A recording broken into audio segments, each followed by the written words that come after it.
Hello, Teacher Celeste, and welcome back to my channel. Today's topic is why do I work for so many online ESL companies? We're going to answer some of those questions that maybe will be helpful to you as you are contemplating whether or not you want to add more companies, maybe scale it back, maybe think outside the box of some other things that you can do to work from home. I chose to work from home about 2 years ago due to some life events that changed kind of our family situation, and this was new to me. I had always worked in a brick and mortar position, whether it be as a classroom teacher or as an administrator of a school or in the church world as a children's minister. And so I've always done that, worked 70, 80 hours a week for 30 years. And some things in my life changed where I needed to scale back, and I wasn't able to really work outside the home because I was now taking care of my mom who was fighting cancer, and so I needed to be there to be her primary caretaker.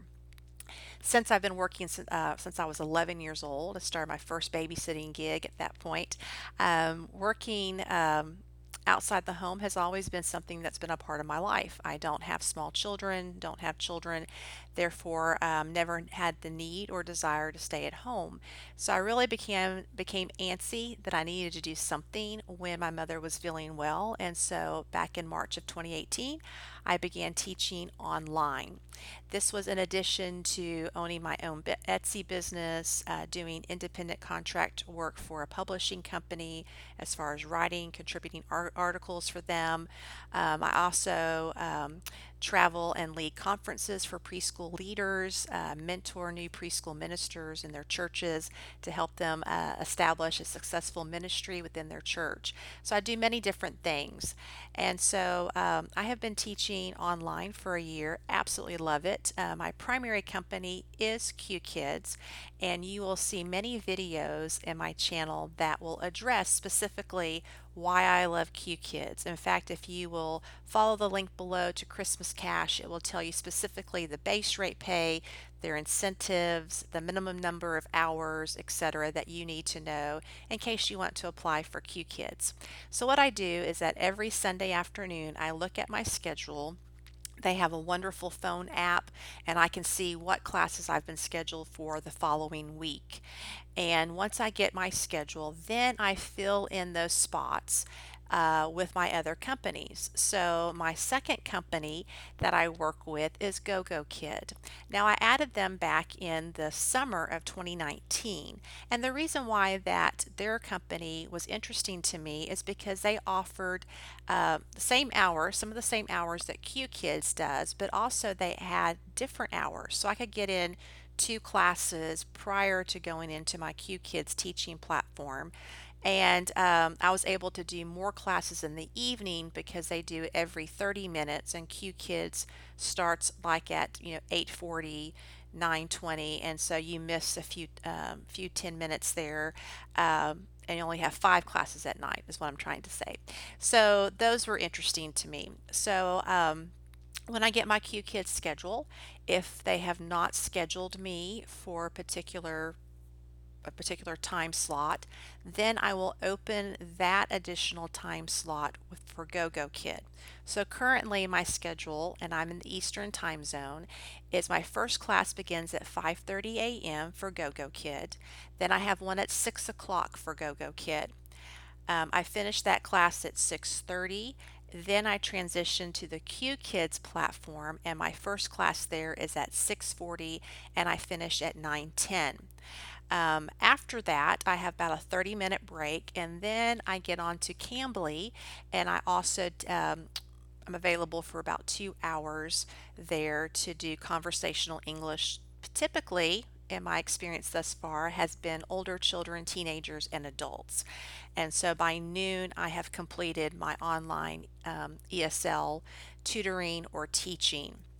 Now, if QKids, for example, also has me on standby, which means that if the regular teacher that's assigned to that class is not able to make it due to IT issues, becomes ill, or cancels at the last minute, then the standby teacher is asked to come in and be the substitute teacher for that class. Now, if you are not called, you are still paid $4. If you are called, you'll get the base rate of $8, and then you're also eligible for the $2 additional of incentives that they offer. Now, what I've been doing is that for this particular week, on Saturday, my 6:40 and my 8:40 classes are standby.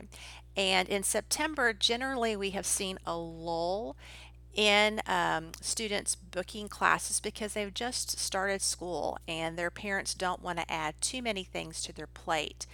And so what I've done is I've opened those same two time slots for GOGO Kid.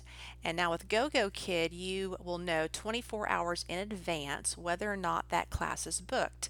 And so Friday at those times, if I'm booked, then I will cancel my standby because my rate currently for GOGO Kid is $11.25 per class. So you did the math. Yes, I'm going to go for $11.25 for a class opposed to a possibility of $4 or $8. Now, if for GOGO Kid, if I am not booked for that time slot that QKids has me as a standby, then I will keep that time slot because $4 is better than no dollars. And so that is how I juggle my schedule.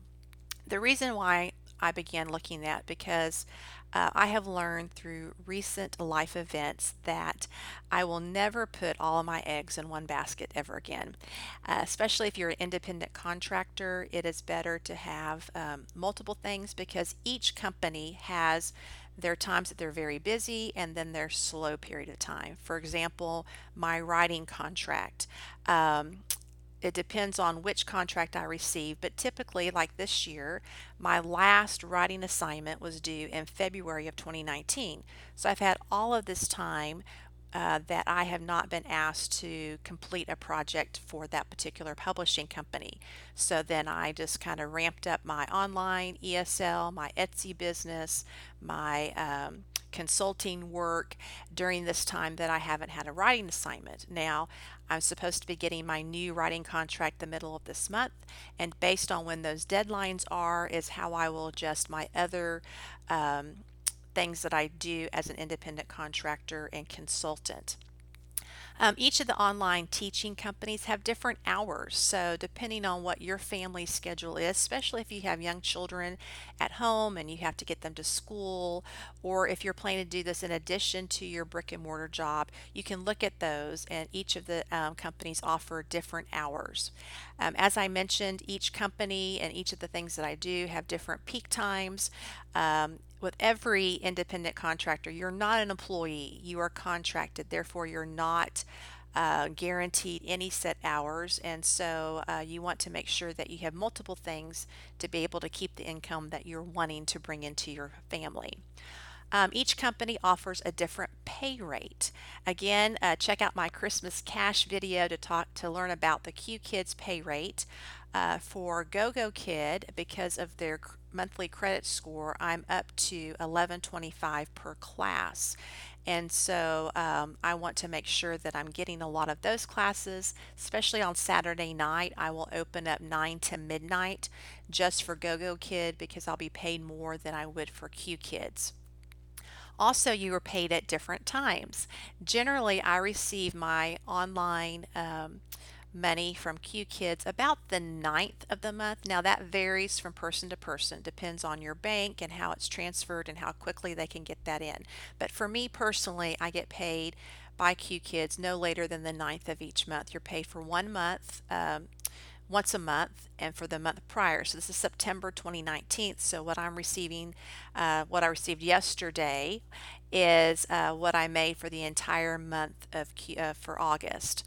For GOGO Kid, I'm typically paid by the 15th of the month, and Cambly, you're paid every Monday, for me 2 o'clock Eastern time in the afternoon. And so that's really nice to have that extra money if you're kind of short on a bill, or maybe you're wanting to do something fun and need a little extra cash, you can quickly earn money once a week from Cambly.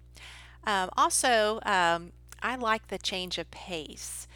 Every online ESL company and everything that I do has different curriculum, different ways that they're set up, and so it really helps me to become more energetic rather than doing 6 classes of the same curriculum.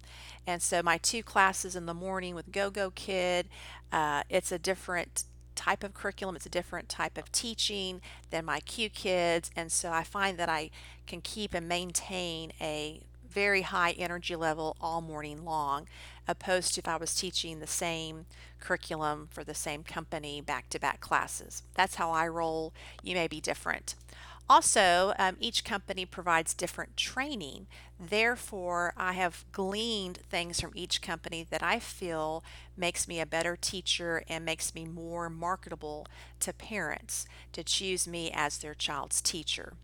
And so that has helped me.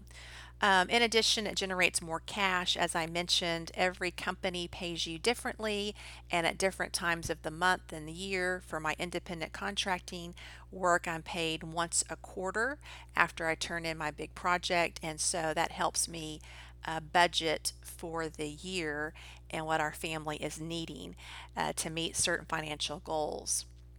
Now, I did at one time, I'm still under contract for Magic Ears. Now, for me, I've had wonderful experiences with the company. Every employee that I've met has treated me very kindly and with great respect. I even ranked up to junior teacher very quickly. Their base pay is $10, but I wasn't being booked, and that's primarily because of my schedule. They have peak times just like every other company has peak times. But because QKids was consistently booking those peak times for me, I did not want to lose out on any money. Now, Magic Years, they will notify you 24 hours in advance that that class has been confirmed. Whereas QKids, my set schedule on Sunday is confirmed. If a child doesn't show up for any reason, I'm still paid for that class. If they need to switch me to a different curriculum for that day, maybe I'm teaching the letter N and no one signed up for the letter N, so now they've switched me to the letter A phonics class, and so they will adjust that as well. So that was pretty much set in stone. Therefore, I did not want to give up slots for Magic Ears during that time. So that fell on me, not on them. There are teachers that chose Magic Ears as their primary company and are doing great and are booked without a hitch. So right now I am not teaching actively with Magic Ears only because I'm not able to open up those slots for their peak hours. So that might be another company that you might be interested in looking at. Again, all of my companies, I've only had good experiences. I know that everybody has different experiences than I do. Um, you have to find the companies that work best for you, for your teaching style, for your family lifestyle. There are some companies that require you to have a ton of props.